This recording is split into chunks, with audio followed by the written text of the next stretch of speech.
Column کے ساتھ میں ہوں ماہوارہ صفدر۔ آج میری یادداشتوں سے ایک باب۔ ایک اور دریا کا سامنا تھا منیر مجھ کو، میں ایک دریا کے پار اترا تو میں نے دیکھا پاکستان میں خفیہ ایجنسیاں عام سول ملازمین کی زندگیوں پر کیسے سایہ فگن ہیں۔ اس کا مجھے پہلی مرتبہ ذاتی تجربہ اس وقت ہوا جب میں BBC کی عالمی سروس کے لیے منتخب ہوئی۔ سرکاری طریقہ کار کے مطابق مجھے ملک چھوڑنے کے لیے ایک خفیہ ادارے کا اجازت نامہ درکار تھا، مگر بالکل آخری مرحلے پر ادارے نے مجھے کلیئرنس یعنی اجازت دینے سے انکار کر دیا، جس کا مطلب یہ تھا کہ میں تقرری اور وزیر اعظم کی منظوری کے باوجود بیرون ملک نہیں جا سکتی، گویا میرا نام ایگزٹ کنٹرول لسٹ پر۔ اس وقت میں جس ذہنی اذیت سے گزری وہ کیفیت شاید میں الفاظ میں کبھی بیان نہیں کر سکتی، سوائے اس کے کہ مجھے زندگی میں کبھی اس قدر بے بسی کا احساس نہیں ہوا تھا۔ بالکل یوں لگا جیسے میں کسی فرعون کی خدائی میں رہ رہی ہوں۔ اپنی زندگی کے اس اہم سنگ میل پر آگے بڑھنے کے لیے میں ایک خفیہ ایجنسی کے احکامات کی محتاج تھی۔ ملکی سیاست کی اکاڑ پچھاڑ میں خفیہ ایجنسیوں کے کردار سے تو میں واقف تھی، مگر ایگزٹ کنٹرول فہرست میں میرا نام، وہ کس لیے؟ میں نے بارہا سوچا۔ میرا تعلق سرکاری ریڈیو اور ٹیلی ویژن سے تھا، اور یہ حکومت کی مدح سرائی کے سوا اور کیا کرتے تھے؟ خیر، داستان بہت طویل ہے اور بہت تکلیف دہ بھی۔ مختصراً یہ کہ IB کے ایک سابق ڈائریکٹر جنرل خواجہ مسرور میری ایک کزن کے بہت ہی قریبی سسرالی عزیز تھے۔ ان کی مدد سے اس وقت کے DG سے ملاقات کا وقت ملا۔ میں DG صاحب کے بہترین فرنیچر سے آراستہ کشادہ کمرے میں داخل ہوئی تو ایک چمکتی ہوئی طویل و عریض سی میز کے پیچھے سرخ و سفید DG صاحب سفید براق شلوار قمیض میں ملبوس فائلوں پر جھکے ہوئے تھے۔ لمحے تو وہ شاید چند ہی تھے، مگر بہت ہی بھاری۔ میرے کمرے میں داخل ہونے پر انہوں نے نظریں اٹھا کر دیکھنے کی زحمت تک گوارا نہیں کی۔ مجھے عجیب سا لگا۔ نظریں فائل پر سے اٹھائے بغیر بولے، جی فرمائیے بی بی، میں آپ کے لیے کیا کر سکتا ہوں؟ حالانکہ ان کے فوری جواب سے مجھے اندازہ ہوا اور محسوس ہوا کہ وہ میرے آنے سے پہلے میری فائل دیکھ چکے تھے اور بخوبی جانتے تھے کہ میں کیوں آئی ہوں۔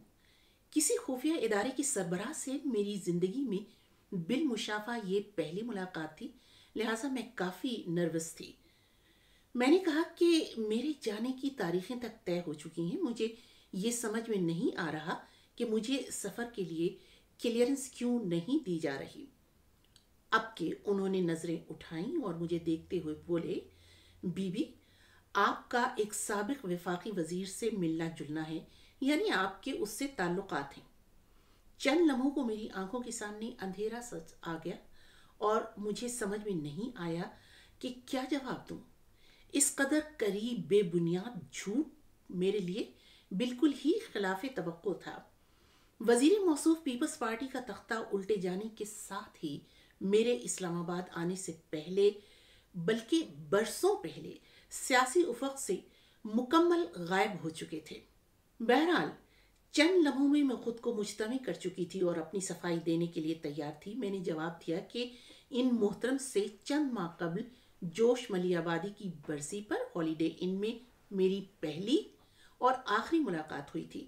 جوش کی برسی کی تقریب میں میرے شوہر صفدر حمدانی کو جوش کے بارے میں بات کرنے کے لیے جوش صاحب کی پوتی نے مدعو کیا تھا اور میں ان کے ہمراہ گئی تھی۔ میں کیا کہہ رہی تھی؟ میں نے محسوس کیا کہ شاید DG صاحب کو اس میں کوئی دلچسپی نہیں تھی۔ بھلا ان سے زیادہ حقیقت احوال سے کون واقف ہوگا؟ میری بات مکمل ہونے سے پہلے ہی بولے، بی بی، آپ جن کے توسط سے آئی ہیں وہ میرے محترم ہیں، گھر جائیے، 2-3 روز میں آپ کو کلیئرنس مل جائے گی۔ گویا اجازت نامہ جاری ہونا جو ایک معمول کی سرکاری کارروائی ہوتی ہے اور جو میرا حق تھا مجھ پر احسان جتا کر مجھے دیا گیا، اور یوں چند دن بعد 2 لائنوں پر مشتمل اجازت نامہ میرے ہاتھ میں تھا۔ اللہ اللہ، خیر صلاح۔ جس طرح سے الزام ہوا میں لگا ویسے ہی ہوا میں تحلیل ہو گیا۔